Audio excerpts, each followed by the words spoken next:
Today on this episode of The Crossover, we will be discussing life inside the ring with two-time Olympic gold medalist and two-time PFL world champion Kayla Harrison. Learn how this legendary MMA fighter has achieved unparalleled levels of greatness while inspiring women athletes all across the globe. Much more on this episode of The Crossover.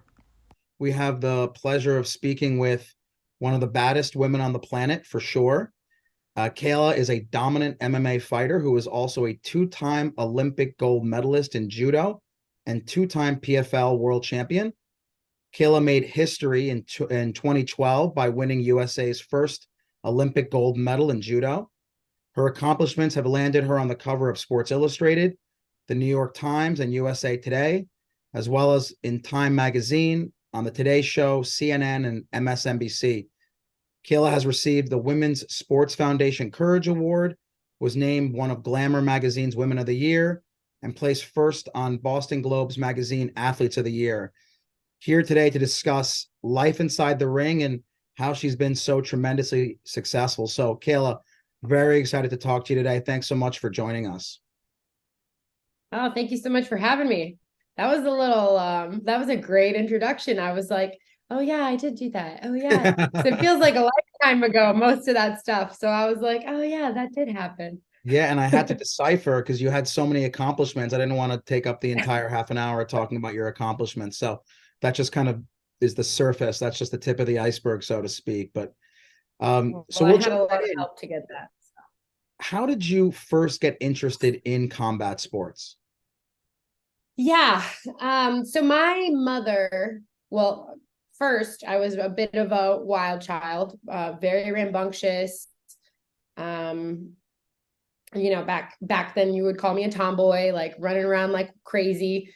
And I think the story goes, I saw a karate commercial on TV. So then I started running around our house, like trying to break, you know, doors and like kick stuff. And my mom had taken judo in college as a self-defense course. And she knew the benefits of it, the inner self-discipline, the self-defense aspect. And so she took me to the local dojo, and that was it.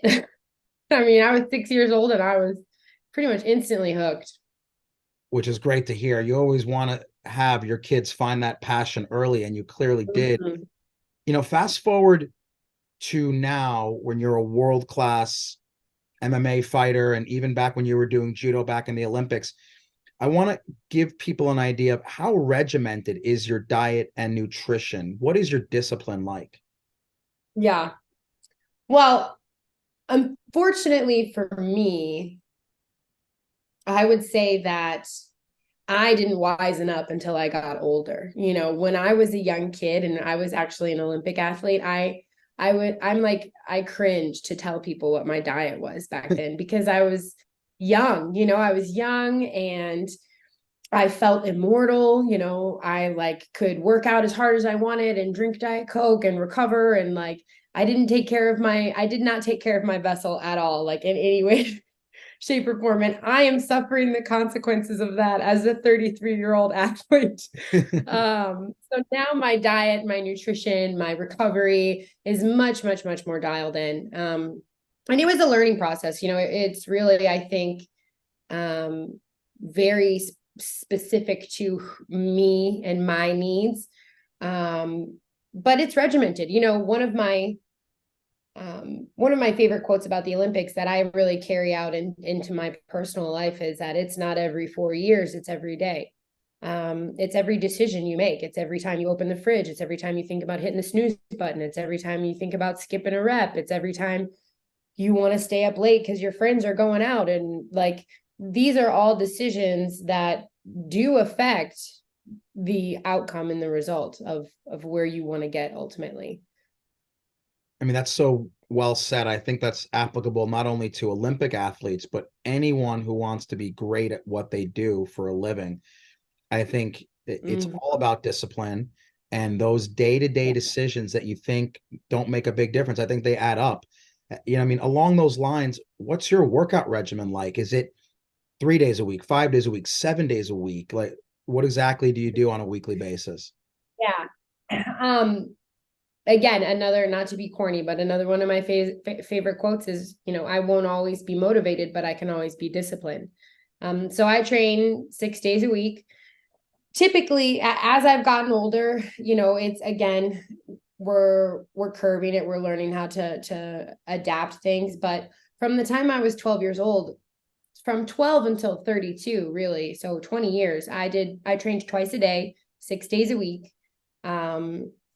It would be during judo, it would be, I would do judo in the morning and drill and work on things. And then I would do randori, which is like live goes sparring at night.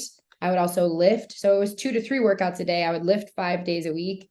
And I would compete year round. Judo doesn't have a season. So it was, the European tour, the Asian tour, the South American tour, the World Championships, the Pan Ams, it was multiple tournaments.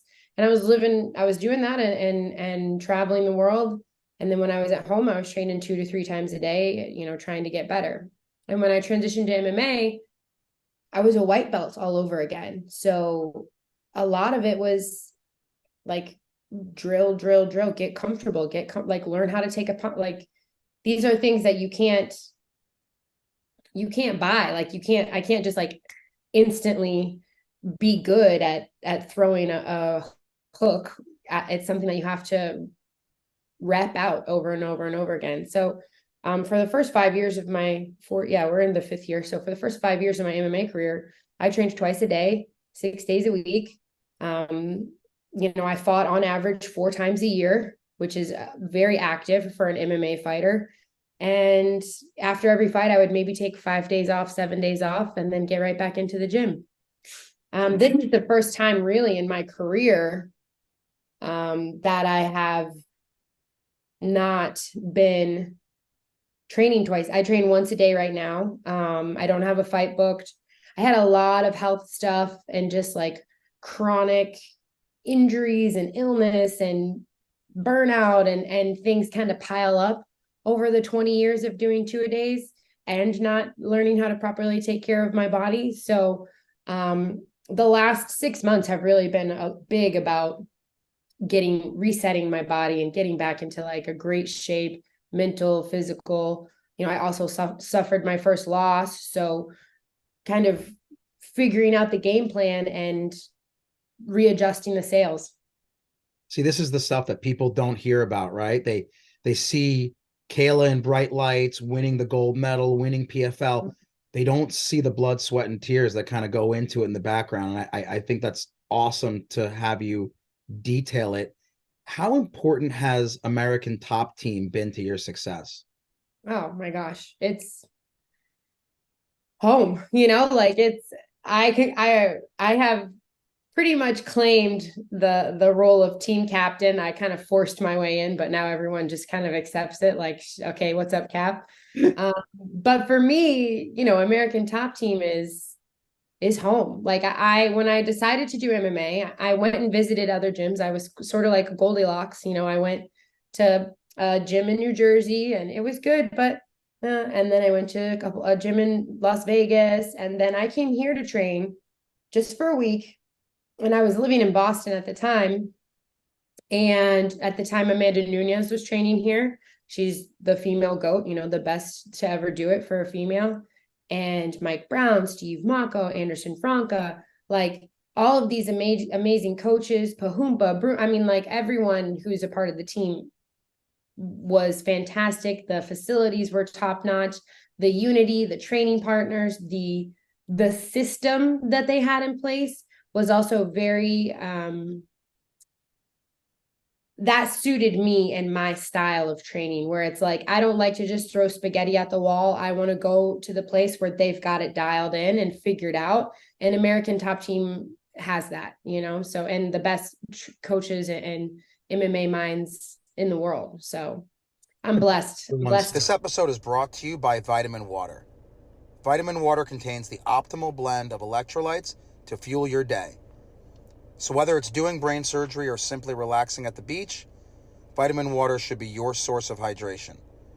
Check out vitaminwater.com for more information and use promo code CROSSOVER for 20% off your first order. That's CROSSOVER for 20% off. I've heard that from so many different fighters, and I think that it's the culture, right? It's not like, oh, they have the best Sure. equipment, which they do. It's the people and it's the family Oh, environment. I mean, if American Top Team was in like a, storage bin, I would still train at American Top Team. Like it's not the like, yeah, of course it's beautiful. It's an amazing facility, but it's the culture, it's the people, it's the mindset that really spoke to me and who I am as an athlete and as a person. And I literally a month after I trained here, I had gotten an apartment, shipped all my stuff down, and moved my whole life to Florida. Yeah, it's kind of the blueprint. It's the blueprint Yeah, for how to run a mixed martial arts gym. And I think that's absolutely. people should be definitely taking them as a role model. And kudos to you for actually pursuing it, right? Not everyone's gonna spend the time because they're gonna be like, well, I'm gonna be great no matter where I train. The fact that you Mm. realized how important it was, I think that's kudos to you for putting that extra effort in there. Oh, thanks. Yeah, you want to be the best, you got to train with the best. Give us a glimpse into fight day. I feel like, again, people see you when you enter the ring, but Mhm. what is that from the moment your alarm gets off? What's going through your mindset? Yeah. Oh man, it's such a thrill. It's the best. It's Christmas. It's there's nothing quite like stepping inside of a cage and having them lock the door behind you with another person standing across from you who who wants to instill their will, who wants to hurt you. That's really such a rush, and I think the world's like most natural high, like just the greatest high on earth. Um, and fight day is kind of all about managing those emotions. It's all about, managing the anxiety, managing the nerves, managing the fear. Like all of these things are part of stepping in a cage and someone trying to beat you up. Like of course you're scared. Like it's not a natural instinct to like to get punched in the face. It's not a natural, like you're fighting your natural survival instincts by going in there. Every time I'm making the walk to the cage, I'm like, why am I doing this? What am I doing? What why, Kayla?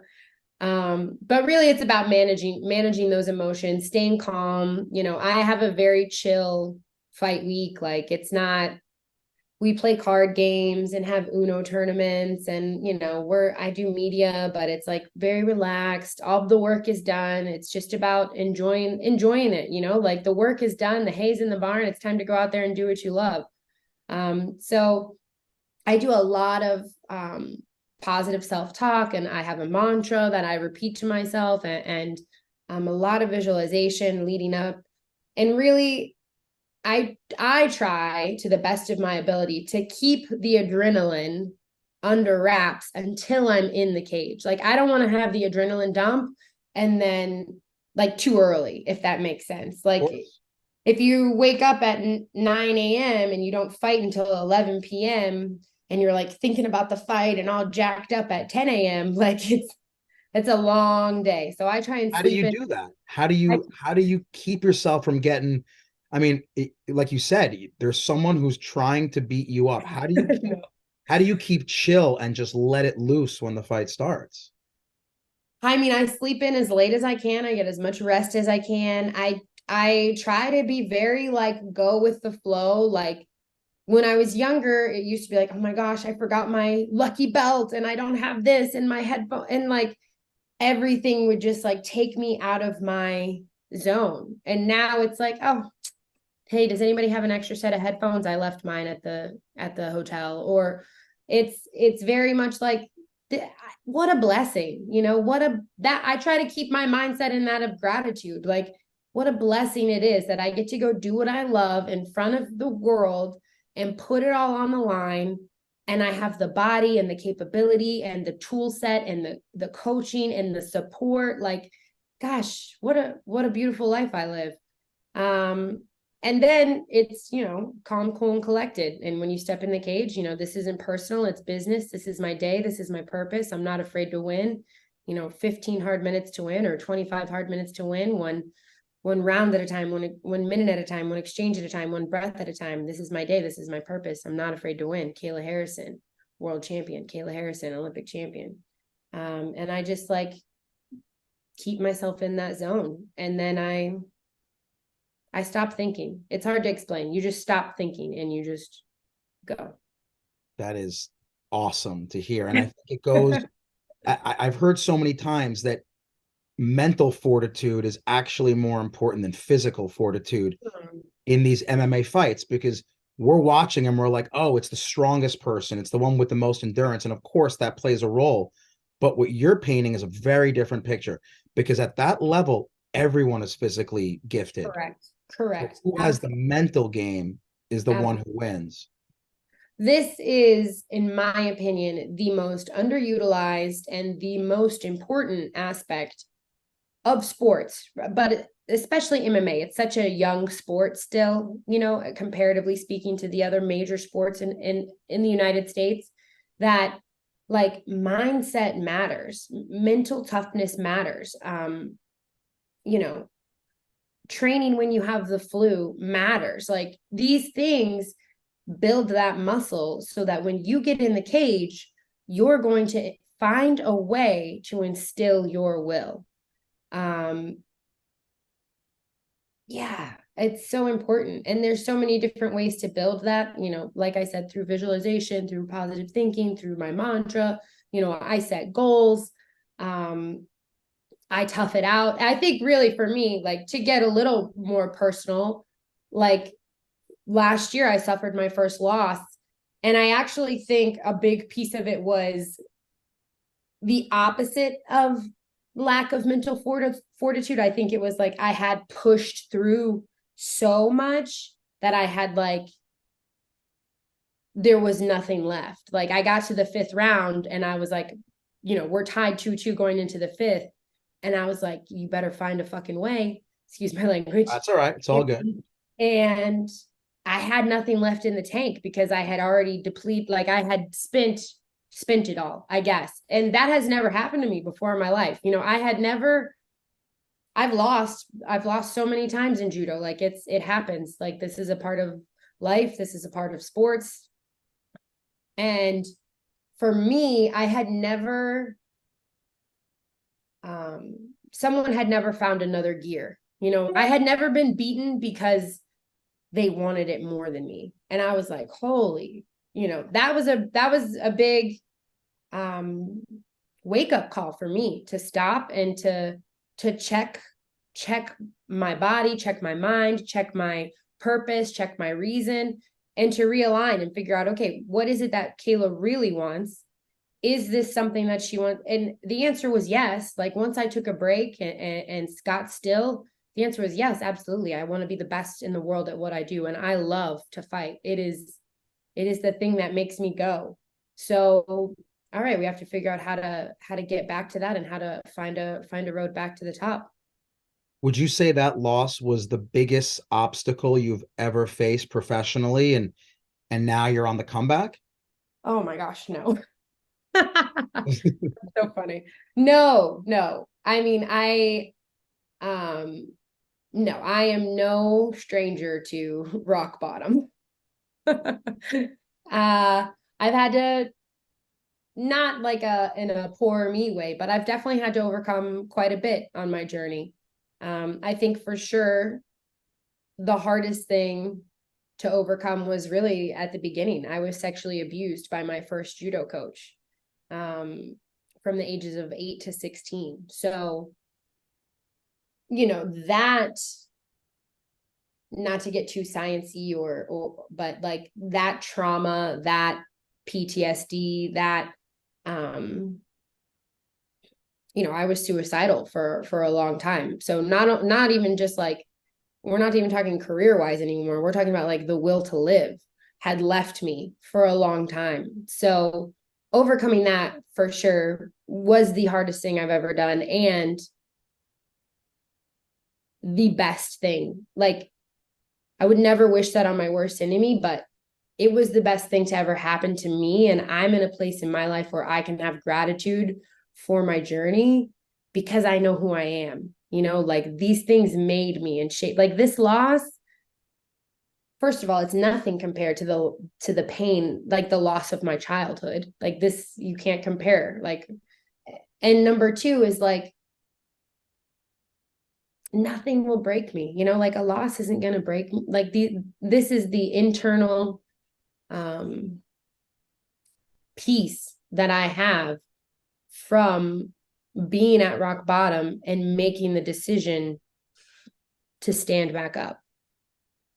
I mean, that is so beautifully said when you said nothing can break you, because I feel like, I don't know, it goes back to mental fortitude. And I feel like so many people are blessed with physical skills or, Mm-hmm. intelligence. All that Mm-hmm. stuff is important, but I feel like it's that mental fortitude, it's that ability to get knocked down and come back stronger than ever that not everyone has. Everyone goes Agree. through challenges in life. Life is hard at baseline. What Yeah. separates people is the ones who can bounce back. And I think your story is just, it's just incredibly inspirational. Oh, thank Are you. you ever scared of head injury or long-term injuries? You had mentioned fear is normal in the ring, and you got to Yeah. balance that with the confidence of, I'm Kayla, I'm a world champion, I'm a badass. How do you Yeah. balance that fear and that confidence? Yeah. I mean, I think that before I had children, like this fear of injury and especially CTE, like I was just like, what, like whatever. um, but now that I'm a mom, it is definitely something I think about. And again, this is why I have redirected my training and realigned my values, my goals, my purpose, because yes, I want to be the best in the world. I'm obsessed with this. This is what I love. And I want to be the best mom I can be. And I want to be able to be around for my children and be present and be, um, my legacy is no longer just what happens in the cage. My legacy is my children as well. And so finding that balance and finding that that fine line between, like you said, fear and confidence, between obsession and balance, between like giving too much and not giving enough. Like it is a fine line. And some days you get it, some days you nail it, and some days it nails you, like sometimes I'm like, yes, I am crushing life right now. And sometimes life just crushes me. And I'm like, oh my God, what am I doing? That's so refreshing to hear, because I feel like that's the story of my life as well. So, Yeah. That um, means you're probably doing it right. That's what I figured out. Like, if you're, that means you're probably doing it I, right. I completely agree. What would you say has been your greatest achievement so far? You've had so many, it's hard to name one, but what do you think has been your greatest achievement? I mean, I think my greatest achievement is not what I have achieved, but the manner in which I've achieved it. I think that I'm proud of who I am. I'm I did things my way. You can't buy me. You don't own me. Um, I'm not distracted by the glitz and the glam and the gold and the shiny things I carry myself as a person of principles and values, and I want to be a role model for the next generation and for my children. And so it's not necessarily what I've done. Yeah, I think I've done a lot of really cool stuff, like you said at the beginning. But really, the coolest thing for me is the fact that I've been able to stay true to me and stay true to who I am as a person. Because there were probably a couple times where I was on the cusp of becoming an asshole, like. I can see how that could easily happen, because with the fame, a lot of people lose themselves. And Yeah, totally. someone of your stature and your accomplishments to stay true to yourself, that definitely requires a very special person. Well, it requires a very special team, I will say. Like, it's not, this is also the biggest piece of it, right? Like, it's not just me. I'm the one in the cage, I'm the one on the podium, I'm the one with the belt. But in reality, like, nobody gets there alone. And it's my dream. So I have to be all in on it and I have to have the fire and the flame.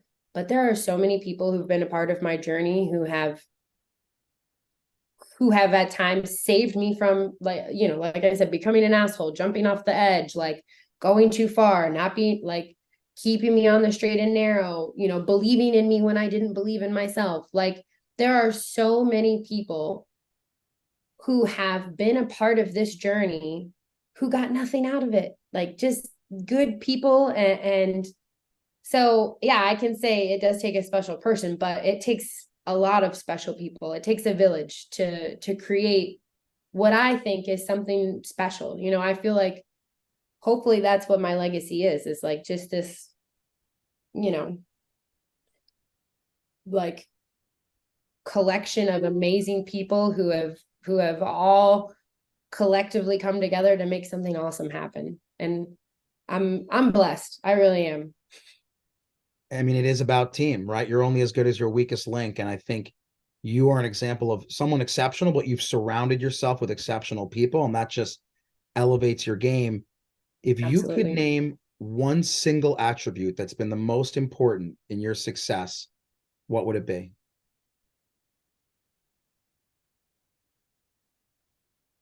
I mean, yeah, I think it just goes back to the mental fortitude, the mental toughness, the it's not confidence, it's a different kind of, like, it's a grit, you know, like I'm a gritty, you know, poor kid from Middletown, Ohio, who had that bit in her mouth and like didn't stop. That's really it. Like I'm not athletically gifted. I don't come from like a super rich family or you know, crazy genetics or like an amazing IQ. Like there's nothing special about me, but that, you know, the fact that I don't give up. I think you're special just because you said that. So I would say most people would argue that you're incredibly special for exactly what you said is not special. But I mean, anyway, who would you say is your biggest role model? Oh gosh. Probably so many. Yeah, no, it's tough to pick. I mean, I think in sports and in life, like in sports, someone who I never met who was a big role model for me as a child was Michael Jordan. Just like he was like the guy. Like I was like, oh yeah, like that's it. He's got it. And then in my life personally, my judo coach Jimmy, um, just everything he is, everything he stands for, I wanted to be, you know, like the man of principle, highly successful, you know, went to Brown University, has a bit like has multiple, you know, wildly successful businesses, two-time Olympic bronze medalist, world champion, like creates leaders and champions off on and off the mat and led by example, led by who he was, not by what came out of his mouth, you know? And so for me, he changed my life. He and his father changed my life and they saved my life really when I was 16 years old. And so for that, they're always going to be, you know, very special to me. I'm going to talk a little bit about women and gender inequities in sports, which is something that I, firmly believe needs to be addressed. Let's start with, what do you say to the haters out there who believe women should not be involved in combat sports? Um, Come take a kick to the head by me and then tell me how you feel. No, I'm just kidding. um, yeah, I mean, that's just so fun. Like, I just don't say anything to those haters because they're just not, it's not worth the energy or the effort. And like, they're usually people who are sitting on the couch or who are like afraid to chase their own goals and dreams, or they're like just raging narcissist, like ego men who think that women belong in a kitchen. So it's just like there's no point in arguing with, you can't you can't beat stupid, you know, like you're not gonna. Oh, okay, sorry, that was my son. It's all good. No Gotta problem.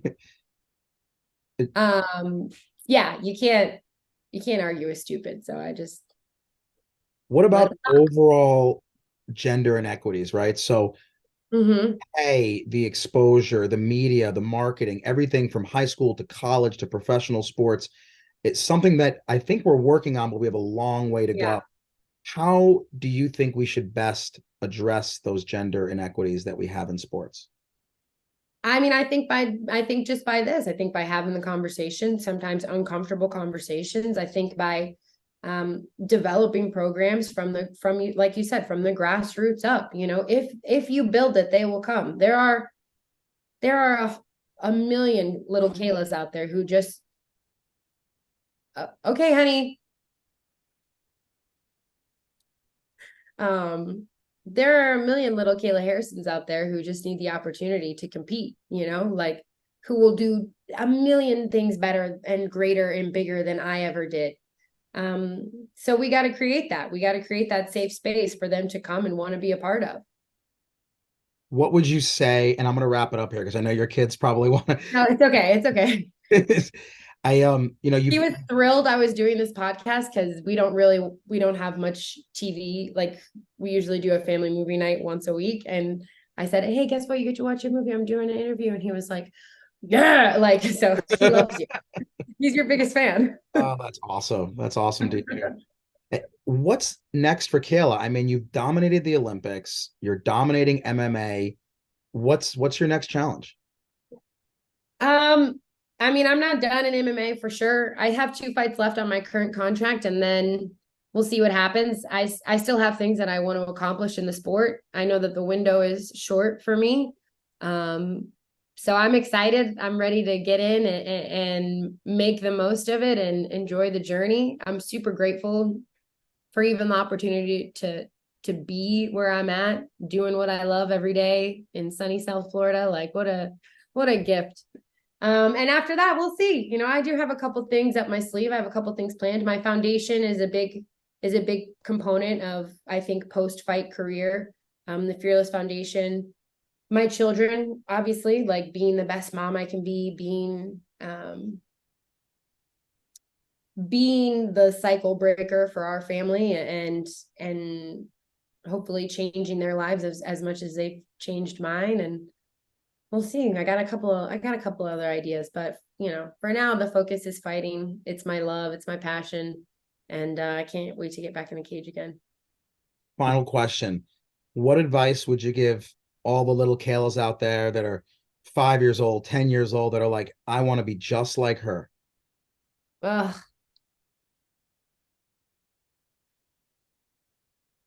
I think having been them, I would say, hey, I know you're in a hurry to get where you're going, but don't forget to stop every once in a while and look around you and take a deep breath and soak it all in. Because number one, it goes so fast. And number two, like you'll never be there again where you are now.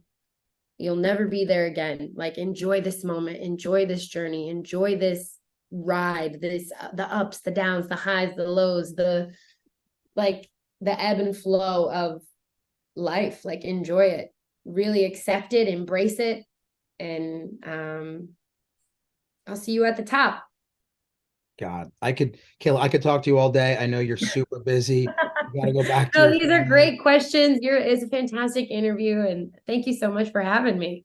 It's been a blast. I think just the take home points that I've gotten, besides all the amazing pearls that you've of wisdom that you've kind of shared, I think the point is that no matter what profession, MMA, neurosurgery, rocket Mm-hmm. scientist, Mm-hmm. doesn't matter. If you're gonna be the best at it, it's about grit, it's about Mm-hmm. discipline, it's about routine, and it's about Mm-hmm. work ethic, right? I think a lot of these kids or anyone trying to get to the top look and say, well, these people are gifted with physical talents. And I think that that is such a small piece of the puzzle. And if Absolutely. you want to be successful in life, no matter what it is, you got to put in the work.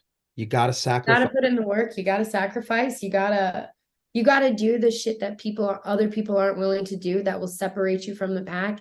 And you gotta find the people around you who are gonna help support that. You know, you can't be hanging out with like if you want to be a loser, hang out with losers. Like if you want to be a winner, hang out with winners. If you want to be like find your people, find your tribe, find the people that are going to pick you up and say, hey, we got to go study for this test, or hey, like we got to go run this route because we messed it up, on the football field last week, or hey, we got to go, whatever, we need to go rep this out, we need to go check, like find those people. Don't